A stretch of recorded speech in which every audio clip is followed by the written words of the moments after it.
ಕೇರಳಕ್ಕೆ ಗುಳೆ ಹೋಗಿದ್ದ ಮಕ್ಕಳು ಮತ್ತೆ ಮರಳಿ ಶಾಲೆಗೆ ಬಂದಿದ್ದಾರೆ. ಇದು ಇಂಡಿಯನ್ ಟಿವಿಯ ಬಿಗ್ ಇಂಪ್ಯಾಕ್ಟ್ ಆಗಿದೆ. ಇದು ಇಂಡಿಯನ್ ಟಿವಿ ಬಿಗ್ ಇಂಪ್ಯಾಕ್ಟ್.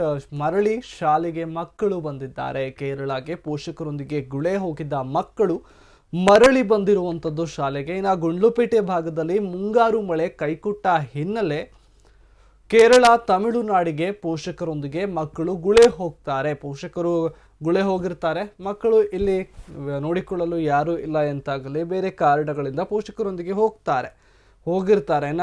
ಶಾಲೆಗೆ ಬರುವ ಮಕ್ಕಳು ಕಡಿಮೆಯಾಗಿರ್ತಾರೆ, ಹೆಚ್ಚಳವಾಗಿರುತ್ತೆ ಶಾಲೆಯಿಂದ ಹೊರಗುಳಿಯುವ ಮಕ್ಕಳ ಸಂಖ್ಯೆ ಗುಂಡ್ಲುಪೇಟೆ ಭಾಗದಲ್ಲಿ. ಈ ಆತಂಕಕಾರಿ ಸುದ್ದಿಯನ್ನು ಇಂಡಿಯನ್ ಟಿವಿ ಸವಿಸ್ತಾರವಾಗಿ ಪ್ರಸಾರ ಮಾಡಿತ್ತು. ಇಂಡಿಯನ್ ಟಿವಿ ವರದಿಗೆ ಜಿಲ್ಲಾಡಳಿತ ಮತ್ತು ಅಧಿಕಾರಿಗಳು ಎಚ್ಚೆತ್ತಿದ್ದಾರೆ. ಮಕ್ಕಳನ್ನ ವಾಪಸ್ ಕರೆತರುವಲ್ಲಿ ಬಿಇಒ ರಾಜಶೇಖರ್ ಯಶಸ್ವಿಯಾಗಿರುವಂಥದ್ದು. ಪೋಷಕರೊಂದಿಗೆ ಗುಳೆ ಹೋಗಿದ್ದ ಮಕ್ಕಳು ಇದೀಗ ಶಾಲೆಗೆ ವಾಪಸ್ ಆಗಿದ್ದಾರೆ. ಗುಂಡ್ಲುಪೇಟೆ ತಾಲೂಕಿನ ಹಲವು ಗ್ರಾಮಗಳಿಂದ ಮಕ್ಕಳು ಗುಳೆ ಹೊರಟಿರ್ತಾರೆ. ಆ ಮಕ್ಕಳನ್ನ ವಾಪಸ್ ಕರೆತರಲಾಗಿದೆ. ವಿವಿಧ ಗ್ರಾಮದ ಶಾಲೆಗಳಲ್ಲಿ ಸುಮಾರು 24 ಮಕ್ಕಳು ಶಾಲೆಯನ್ನ ತೊರೆದಿದ್ರು. ಇಂಡಿಯನ್ ಟಿವಿ ವಾಹಿನಿಯ ಸಾಮಾಜಿಕ ಕಳಕಳಿಗೆ ಇದೀಗ ಸ್ಥಳೀಯರು ಪ್ರಶಂಸೆಯನ್ನ ವ್ಯಕ್ತಪಡಿಸ್ತಾ ಇದ್ದಾರೆ.